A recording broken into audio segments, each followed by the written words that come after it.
Run out of notebooks.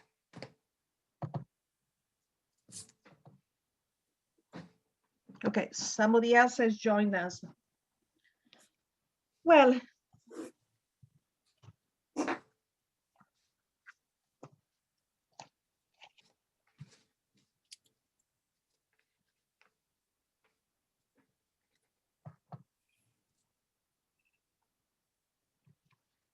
okay. Well, good morning and welcome.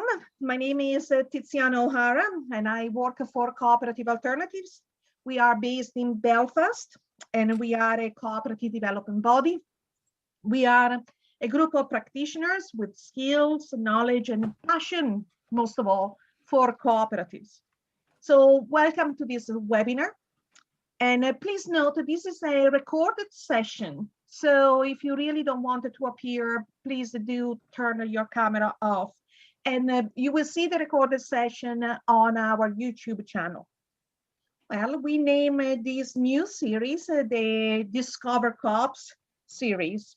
And it's really a series of cooperative, so a series of webinars supported by the Belfast City Council on cooperatives. The Discover Cooperative series will run through 2021 and will be a series of brief encounters with members and sometimes founder members of both emerging or well-established cooperatives across the islands, the two islands, Ireland and GB. There are lunch hour breaks full of information, so it will not last longer than an hour. These webinars are spaces. We think that they are spaces in which we can share learning and skills so that everyone is a little better equipped to run or set up a cooperative in Northern Ireland every time we encounter each other. So the next Discovery Co-ops events are on the slide. And the good news is that they are not the only events that we are going to propose to you during this year, but we will carry on doing our specialist training sessions called the cooperative skills during the year as well. So some cooperative skills session will be about development of cooperatives, like journey from ideas to co-ops. Other will be more specific about type of cooperatives, like the one we wanted to do in April about setting up a workers' cooperative, why and how. We also will run, and this is an interesting addition to our program, a full training session, well, a full training program, 6 sessions on community farming in collaboration with Jubilee Farm, that is a cooperative in Larne. So as you can see, it's a busy kind of program. So, but today, here we have today, instead of talking about cooperatives with an interest in food. And it's all about the Belfast Food Cooperative. Times are changing. We know that COVID-19, the climate emergency, the transformation on how we view our economy, the search of new ways of working are all part of this change we are actually living through. And cooperatives have often emerged in time of crisis and as an answer also to new needs. The Belfast Food Cooperatives is exactly this, an emerging alternative to the way we want to consume and produce food. So here is the agenda for today. Then my brief introduction is going to be completed, but I will let the 2 founder members, Guillaume Chesnel and Peter Suma, to tell us their journey, tell us their story, and then we will open the floor to question and answer so that it can become a conversation. And we will share our learning at the end of the hour, just 15 minutes to gather what we learned together. Again, thank you to our founder, the Belfast City Council, and our supporter, it's the Hive, a program that we deliver in Northern Ireland. So let me stop the screen sharing and give the hosting to my colleague, Guillaume.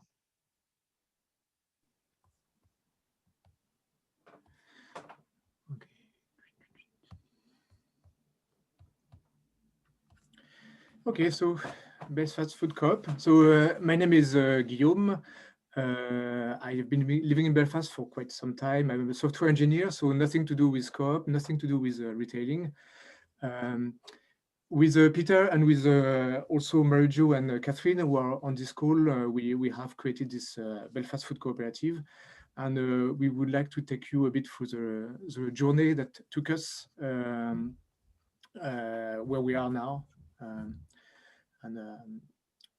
So, oops, sorry. Yes. So the origin of the cooperative. We have started, not having the idea of having a cooperative, we have started several years ago, maybe 8 or 9 years ago, as a buying group. What is a buying group? It's a group where a couple of people are kind of organizing themselves to buy wholesale from a supplier.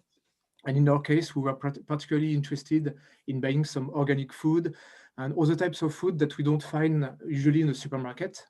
And the idea of buying wholesale is that we have access to those goods, and we have access to those goods at a very low price, the wholesale price. In the case where we could find those goods in the supermarket, we would pay a premium to access those goods. And we wanted to avoid that. We wanted that food to be available to us at an affordable price. So we have kind of worked together as a small group of friends at first, and then we kind of have widened our network and got in touch with many more people, and including organization. And in the end, we ended up with some kind of a network of people who are kind of sharing the same values as us, and build up that group, made sure the frequency of our sales, of our purchase, became more and more frequent. So, and it was becoming a larger project altogether. So what we have learned while running this buying group is that there is a lot of benefits in networking. Friends of friends become friends. Organizations that share our values are attracted by what we are doing, and we are attracted by what they are doing. And that networking was working very well for that buying group. Another thing that we have learned is that there is a demand for alternative to the mainstream shops. Mainstream shops are only selling some goods, and when you start to dig a bit, you see that there is a lot of alternative brands which will bring more values, ethically sourced, organic, fair trade, and those brands are not there in the mainstream shops, or when they are there, we do pay an extra cost for them that can be prohibitive for a lot. And there is a demand for those type of products.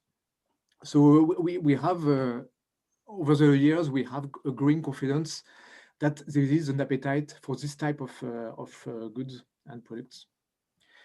The question that we had asked us quite often is when looking at our living room, the living room looked more like a warehouse, and it is not something that is scalable. We can't have more and more people joining on buying groups. There's limits and constraints to what we can do as a small buying group. And for some time, we didn't find the response to that question, if only. It's only when over a year ago now that we have joined an event that Coop Alternative has organized with Loveworks, where we had discovered that new model of enterprise called cooperative. And during that event, we discovered a US-based cooperative called Park Slope.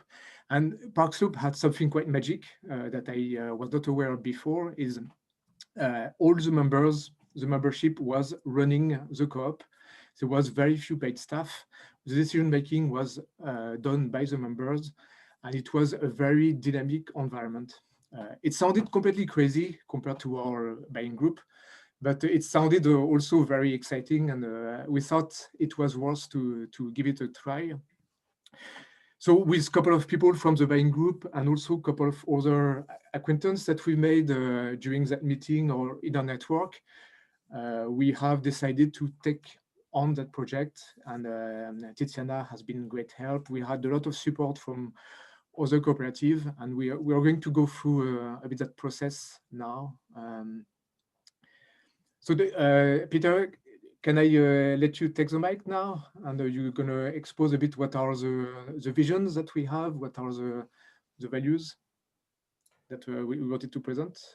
Okay, yeah, thanks, Guillaume. Yeah, so my name is Peter, Peter Sumad. I lived in Belfast for 17 years and been sort of living in North Belfast for about 10 years, over 10 years. And really have come into this just really as a, I suppose, a community activist, volunteer, been a part of community groups.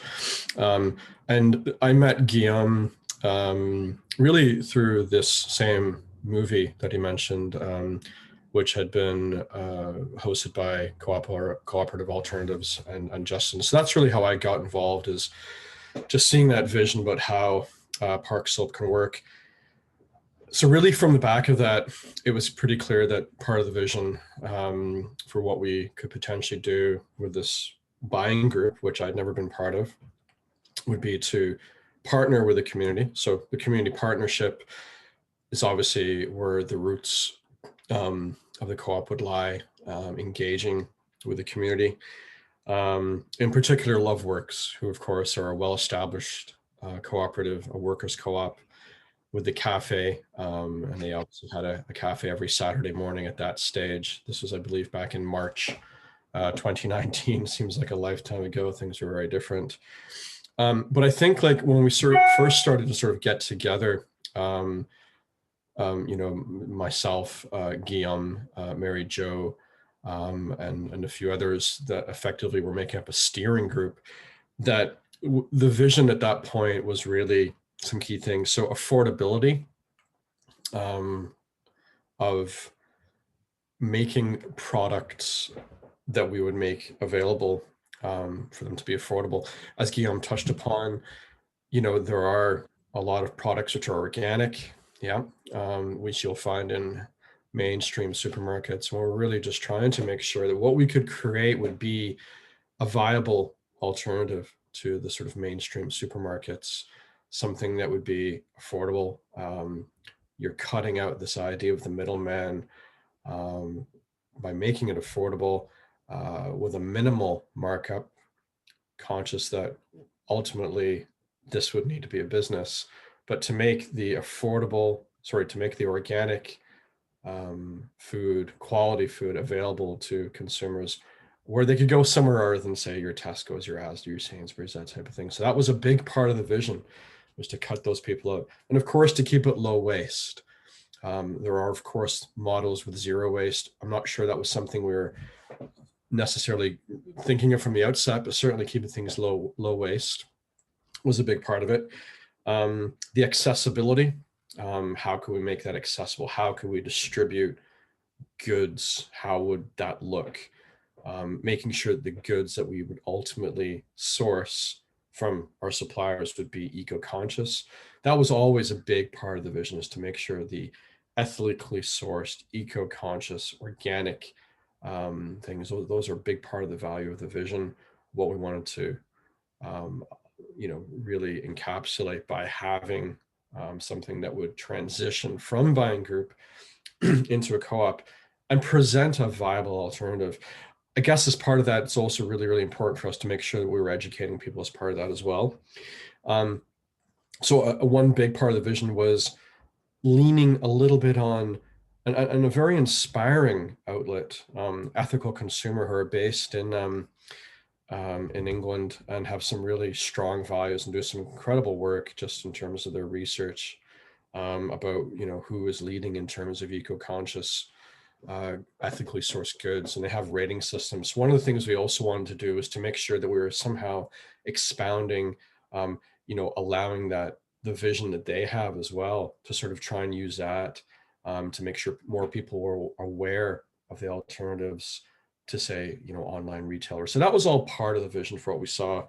And of course, at the time, we were also, we've also had a great supplier in Suma, who can talk a little bit more about as we sort of go on here.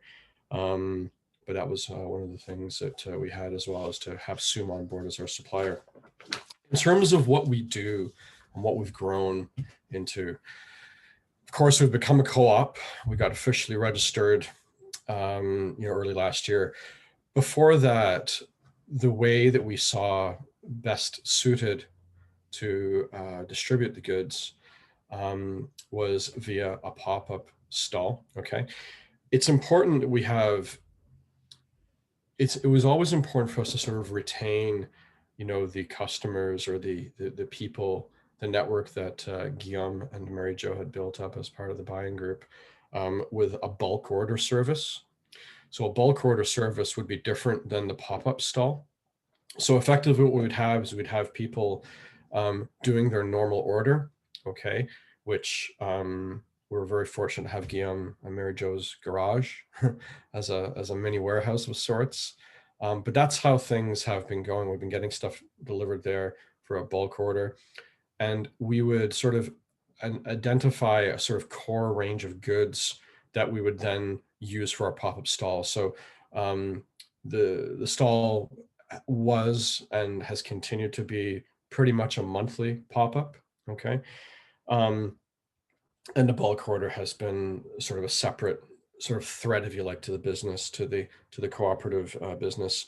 One of the things that we've also done as part of this is we've also, you know, really found a need to sort of adapt our business model, okay? And this is sort of more in the last sort of, you know, 3-4 months. And by that, I mean, not just engaging with the community, okay, through social media. Our core group of clientele would be in North Belfast, but we've also been engaging, adapting our business model, given some of the challenges that we're now facing on this island with local producers. So it means that sort of, you know, whether it's bread from Loveworks, whether it's mushrooms from Spore Shore, organically grown mushrooms, whether it's eco-conscious, ethically sourced, locally made deodorant from the Green Ladies. We've also included, you know, locally milled flour from County Louth. And that is a group of, you know, producers that continues to increase. So what we're trying to do is really try to make sure that our business model is going to continue to include local producers to make sure we have that engagement, because ultimately, you know, the less air miles, the better, and that sort of meets our vision of the ethically sourced. Also, just one of the things we've done is we've opened up a network called Open Food Network, okay? Open Food Network is like a virtual shop. So we will open up our virtual shop through the Open Food Network on a Sunday night. So if, say, for example, we are having a stall, and our next one is on the 6th, Saturday, the 6th of March, what we actually do is we are able to put our real stock and virtual stock, if it's a local producer, into the Open Food Network virtual shop, which Guillaume has been very instrumental in setting up.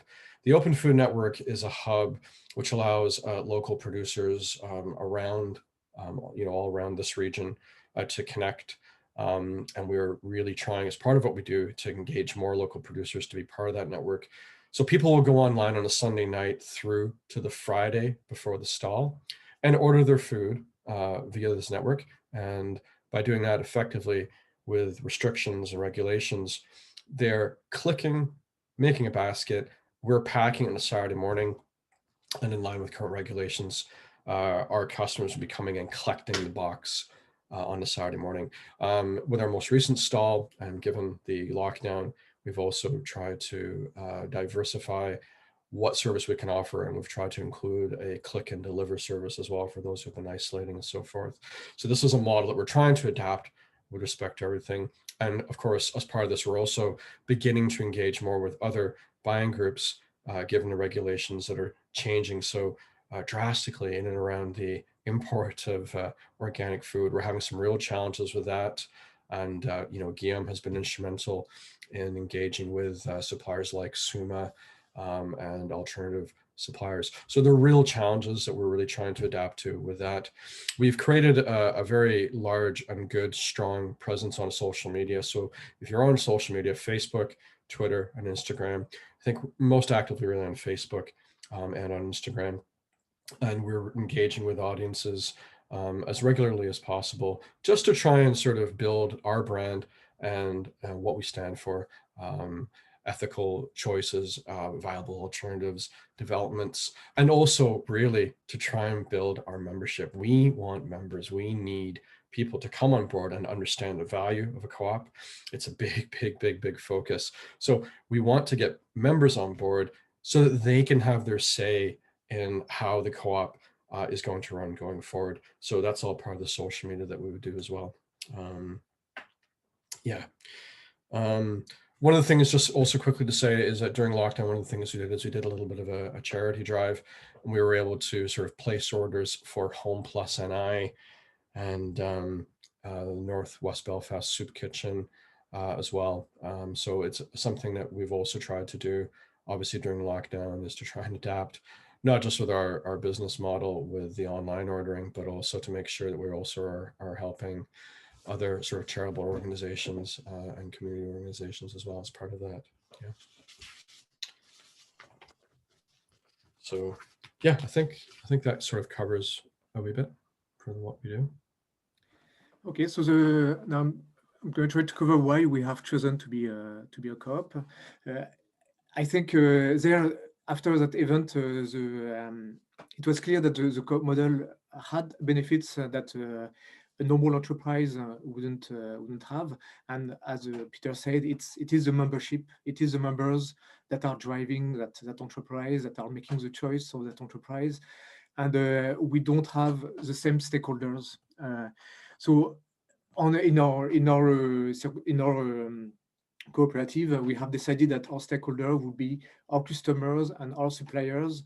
And on the long term, if we have employees, those employees will be also our stakeholders, and so will be the members who will have the power to make decisions.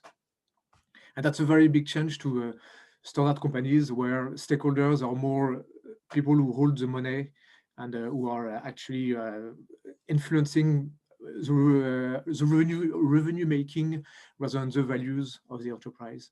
And that for us, that was very, very important. So the stakeholders, the members are playing an active role in decision making. We have that rule, democratic participation, one member, one vote, and that's a key element in the co-ops. And in our circumstance as well, they are also supporting our operations and so they are part of the board. They are part of the activity on the floor. They will be working with us, or we will be working together, and that will. Thanks to that, we will be able to propose some very low prices to the customers, and the suppliers also will be able to get some revenues from the goods that we are selling. So that was very important to us, and I guess as part of the being a co-op as well, it is a community project. So we are based in North Belfast. Although we don't restrict our members from elsewhere in Belfast or in Northern Ireland, we are pretty much anchored in North Belfast. Most of our members that we have so far are people that we have known through our network, and we are very glad to be able to support local community projects, to support and to be supported by those local people and organizations. So that's something that is in the core of our values. And obviously, I'm not going to expand too much on that because I'm sure Tiziana has planned to do a full talk about it. But we love the Rochdale principles. It's about members, it's about community, it's about sharing knowledge, enhancing awareness. There's a lot of good things about those Rochdale principles. those principles is something that Co-op adheres to whenever they register, and we definitely share those values. I'm now going to give a quick overview of how the journey has taken us up to now. So what I mean by the journey is probably the journey of us as a group of founder members. When we have decided to go ahead with the Co-op, we have been first in touch with the Co-op Alternative, with Tiziana, who had organized that event, and she has signposted us to City Council, Belfast City Council, and some opportunity for the Go program, or the Go program, I think, that provided actually some resource for Tiziana to help us during that journey of registering the cooperative, those initial steps. So as founder members, we have gone through a set of more administrative tasks that would lead us to write the constitution, the rules of our cooperative. We have also kind of worked a bit on the strategic plan, on a short-term, medium-term business plan that help us understand better what we want to achieve in that cooperative. In parallel, as Peter explained, we have started to run some activities, and that has actually helped us understand how to shape our business, how our future business is going to look like, and give us also the satisfaction of doing something, not only talking about doing it, but actually doing it. And that was, I think, very satisfying for us. However, as things were going on, we actually identified that there is a lot to do, and our board meetings were starting to be very long and very ineffective. So we have been advised to split our board structure, to structure our board in different subcommittees, and each of us will pick some subcommittees that they would either have more being affiliated to, or have a preference to join. So this way we have an operations subcommittee, membership subcommittee, market and communication and finance. And this really helped us to have, during the meeting, to be focused, to take decisions that are relevant to the topic that we want to focus on. And during the board meeting that gathered, where all the founder members were present, we were very effective in communicating the decisions we've made and the decisions that the board, the whole board will have to take. So that's a bit of the stage where we are at. And now, a couple of months ago, we have started to recruit members, and that's really the exciting time. So members are recruited from our current customers and current network. And the idea is to involve members in the, is there more? Is there more? No. The members, the membership is really the steps that we want to take forward to develop our activities, and we want to involve them in running the cooperative. So as you can see, members can take part of those subcommittees. They can also join the board. That's something that we definitely want to have. The composition of the board is going to be more formal after the first year, so the board will be elected. Currently, we are a bit of a fascist self-elected board, unfortunately, but that's a normal process for a cooperative. And probably the vision, hopefully during the current of the year, will be to establish some actually operational group that will be able to work in cooperation with the subcommittees to actually run the various activities that we want to run as part of the co-op. So, for instance, we have the supplier liaison. So those individuals might be communicating with the suppliers, choosing the goods, ordering the goods, maintaining the stock. We have a shop management. So if you want to hold the hand the till, that will be opportunities. If you want to do warehouse job. We have training, events organization, and training for our events, for our members, sorry. Social media, so we'll have a team who will be looking at social media. Those groups that I have highlighted there are just came out like that. We will probably have many more, hopefully, as the membership will be growing and has different ideas will be brought by our membership. So that's a bit what we envision for hopefully for the medium term to be our cooperative. Our membership. So I give the mic back to Peter. Thanks, Kim. I'm really glad you did the PowerPoint presentation because I love the way you populated all those little people. I don't think I could have done that. I might have been able to do the soundtrack, but I don't know about the little people. So good job. Just really briefly on membership. Yeah, I mean, obviously a co-op is as good as its members. It's where we really want to be and want to be and have a huge focus. We have activity. We want people on board. Just want to sort of very quickly just sort of disseminate and just categorize the membership that we have. We do have sort of 3 distinct types of members of our co-op, okay?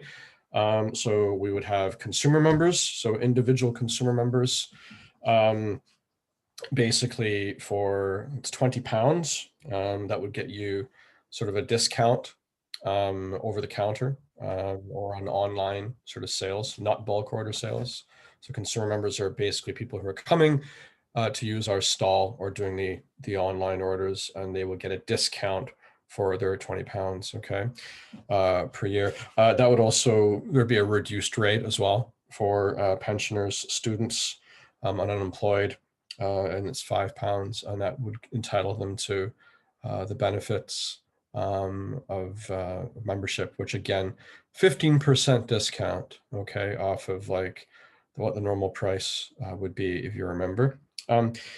User members, and I'm going through this very, very quickly, but our user members would be members who basically are entitled to use our bulk ordering system. So that's obviously something that's changed quite a bit given the current challenges, and it's something we're adapting. And as I said, you know, Guillaume and others are doing a lot of work to try and see what that may look like going forward. But a bulk order or user member would have a £30 annual fee, and they are entitled to place the order from what would have been the old buying group. So a lot of those members, a lot of those individuals were from the old buying group. Okay, so it's sort of a different base. And we are limited in terms of what we can do to the number of those members given the size of the co-op. You know, a garage is only so big, and there's only so many of us to unpack those goods. So that's something what we could potentially grow, but it's something that right now we're keeping small. And of course we have the sort of the organizations, companies, and enterprises, which are, you know, doing, you know, bigger bulk orders and stuff. And that would be like sort of companies like Loveworks, and it's just another type of membership for a larger fee because it would typically be a larger order. The membership fees are important. It's a core part of our business, okay, that we need to make sure we have. The benefits, as I say, is that you're contributing towards a co-op. You're being part of the membership. You, of course, have a say in what's going on in the running of the co-op. If you're a member, not only getting a discount on all the ethically sourced, eco-conscious organic food that we're supplying and trying to sort of provide, but you're also having a say in how the co-op can run. And this is a huge, huge, huge focus, an area of focus of it, because we want more people on board to have a say in how we are run. This is an exciting time for Belfast Food Co-op. On that note, if you or know anybody who are interested in becoming a member, you just need to email us, or you can contact myself or Guillaume. So the email is belfastfoodcoopni@gmail.com. We are going to be having our first members meeting. So there's 4 general membership meetings per year. Our first membership meeting, and we're actually also going to have non-members there because we want to make sure as a one-off that we're really just trying to expound our vision a bit more like what we have today. And that meeting will be on Wednesday, March the 24th at 7 p.m. And we would invite all of you to come along, or to show your interest in becoming a member, to come along, but to also help us to, share our vision and to get more people involved, because we feel it's so exciting right now to have a viable alternative. It's so important, more than ever now on this island in particular, with everything that's going on. And we want people to share their views, to potentially become part of a committee, whether it's the communications, whether it's the operations, whether it's the membership, and help run the co-op the way that you see it. That's what we need. We want that. It's the lifeblood of the co-op. We've become fully and more aware of that as we've gone on. And as volunteers, as non-paid volunteers, it is a lot of work. And we want people to bring their passion, their skills, their business skills, their vision, their acumen, and their passion for having a viable alternative to the Belfast Food Co-op. So we hope you can help us share that vision also. Yeah. Oh, and if you do join, by the way, you get one of these. So you could be proud owner of one of these. Yeah, pretty snazzy, huh? We love that. I guess this is the end of your presentation. Guillaume and Peter, you were excellent. Thank you for bringing us through the journey of your co-op.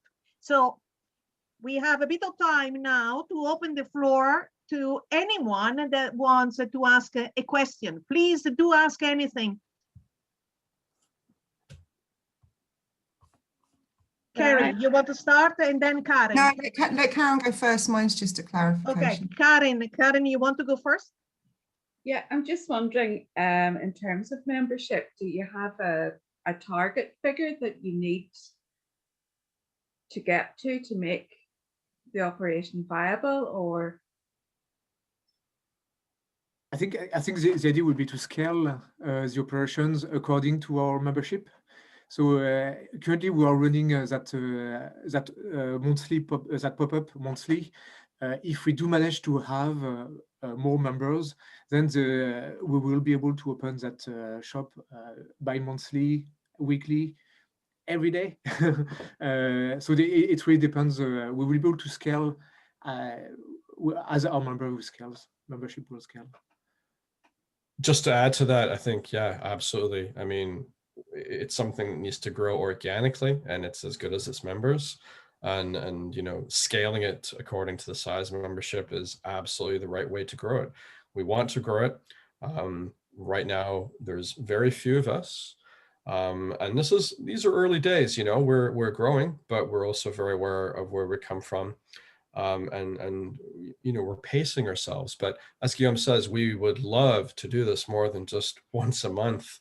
We all have lives, of course, and we want to really just sell the value of this to people so they want to get involved. So we can upscale it. So really good question. Thanks. Just one more question. In terms of profits, what sort of target do you have for profits, or what do you do with any surpluses that you have?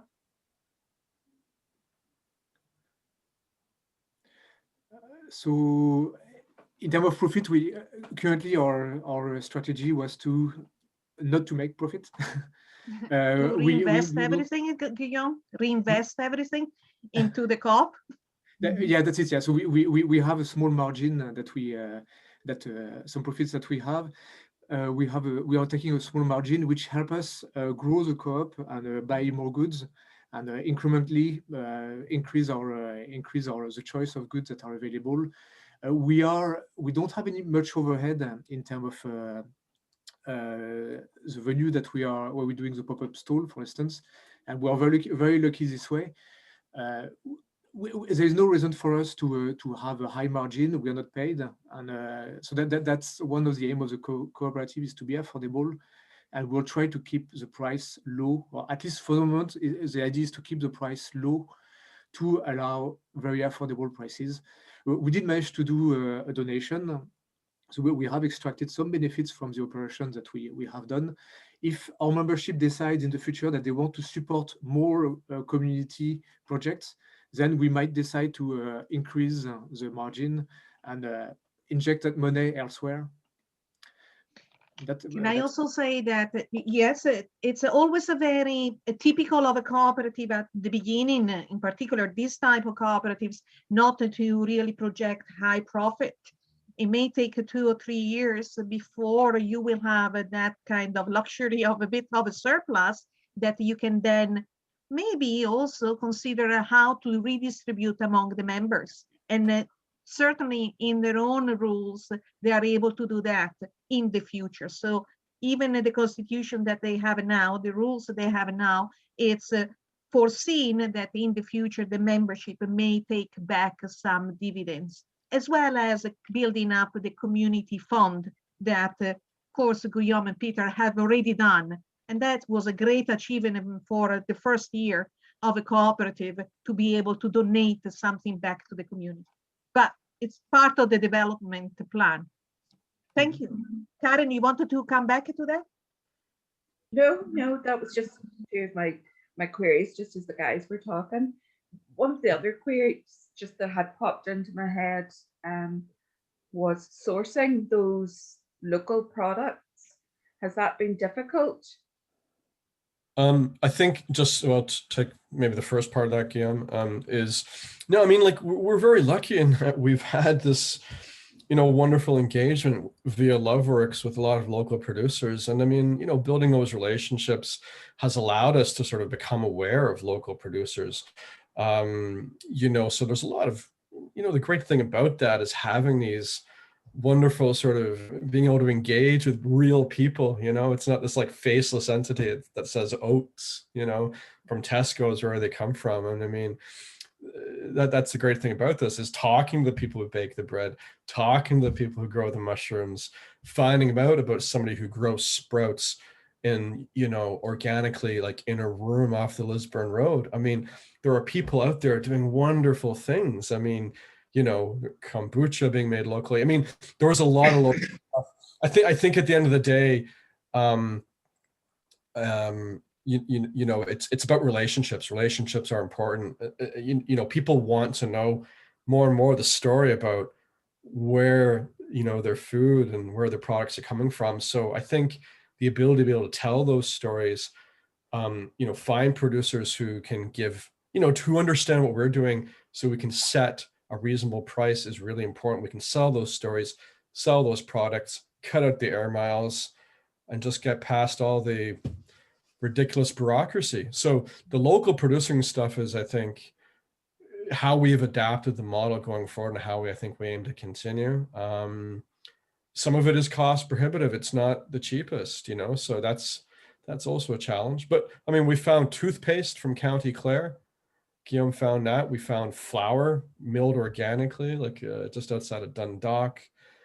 Spore shore mushrooms are just unreal. Like the quality of the products is incredible. And that's what's super exciting, is be able to allow people to do that, but also to give these producers a shop front. And that's where we'd like to go. Yeah. Can I just ask? Sorry, Carrie, before Jill, if you don't mind, Carrie is waiting. No, it's fine. Oh, Jill. okay, Jill, then Jill. Sorry, Carrie, sorry, I forgot about that. Yes. I take it you have a full list of your products on your social media and on your website and so on? It's a really good question. No, we don't really. Yeah, just so people know what you do, and yeah. Yeah. So I mean, like the way that it would typically work is we would be quite strong on social media the week of the stall. So the week of the stall, like the 6th, for example, of March. So we open up the virtual shop with all our products there on the Sunday night via the Open Food Network, which is a growing hub, a growing network. So we would have all the products in there. We don't really have like sort of like a standard sort of list, which is there because, obviously we're working right now from stock that we've accrued from where you're actually allowed to, import organic goods from Sumo without any of the red tape. So, but right now you'd go into the online shop on the Sunday night.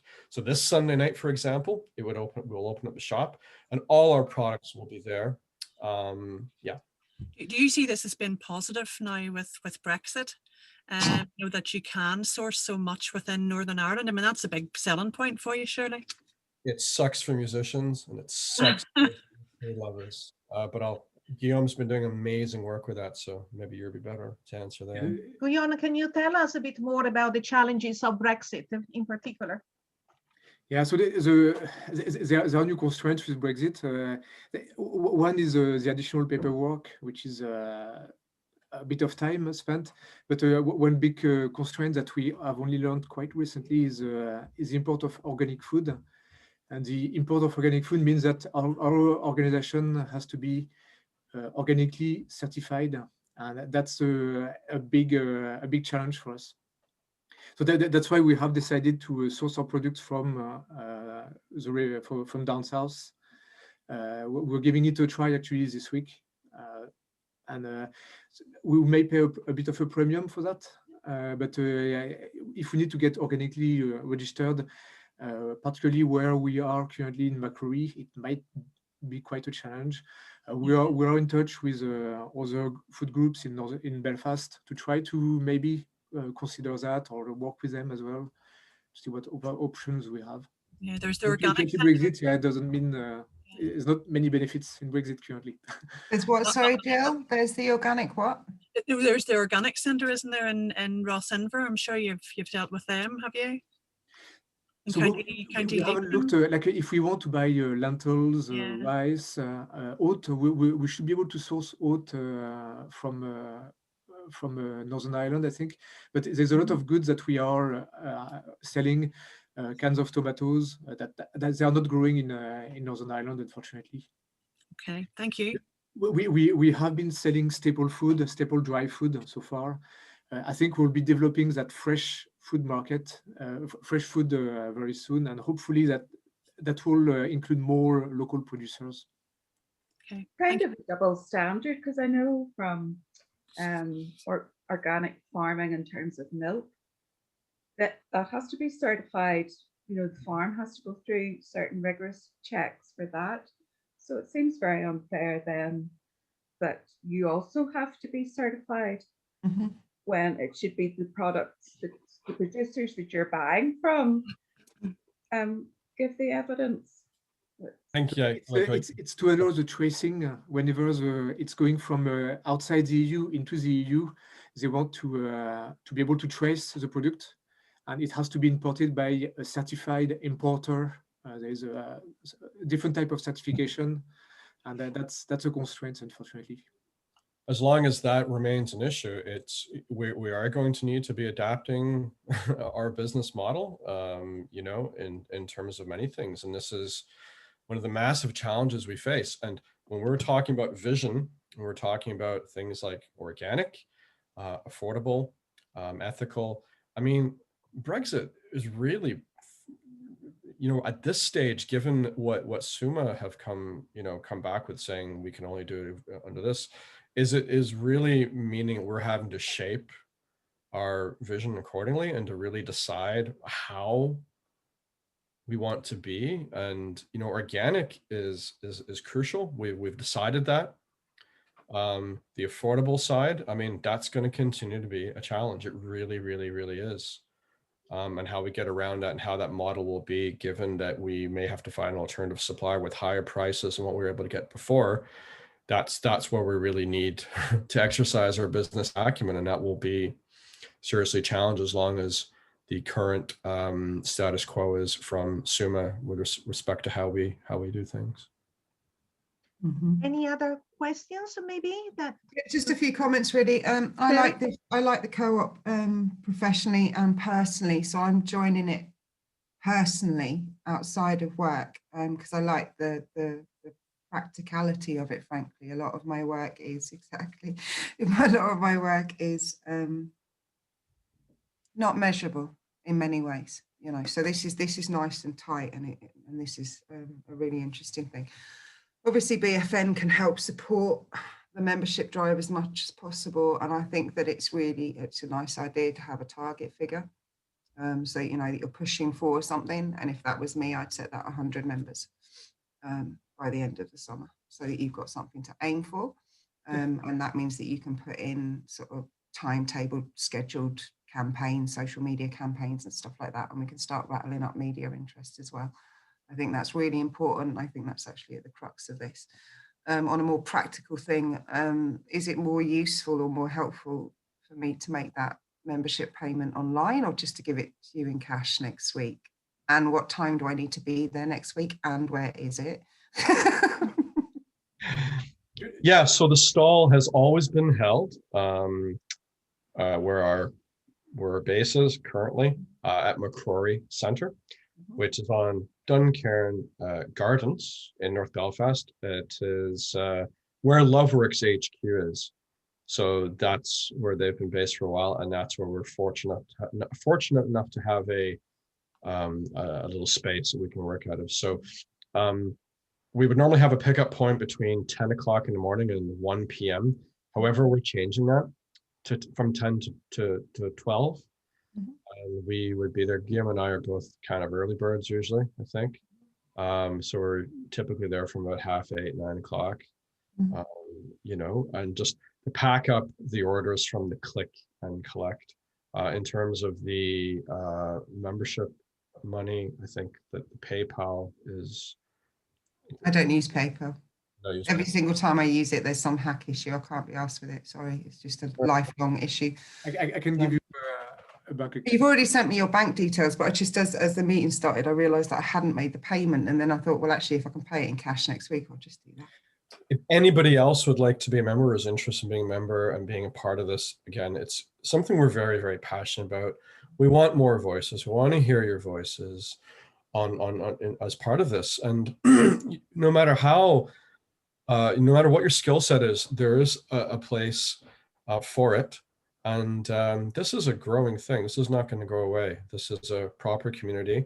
And we don't want you to go away, Peter. We wanted to keep talking about the Belfast Food Co-op, but I'm sorry, I'm taking it and bring it to a close because at 1 hour lunch, remember, this is nice, quick and short into the inside of our emerging cooperative and any other cooperative that we will see during 2021.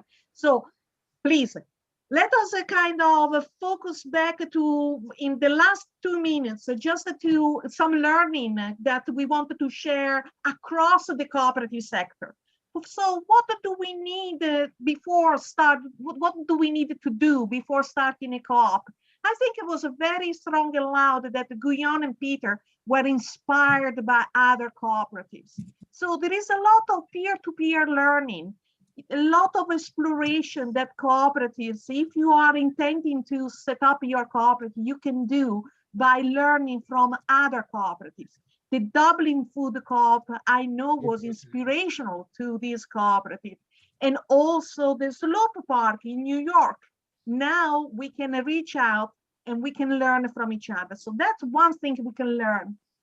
And again, what do we need when we are up and running? And I think that the real central thirst for membership was at the core of this cooperative. So really think about who are your members? Where do you get them?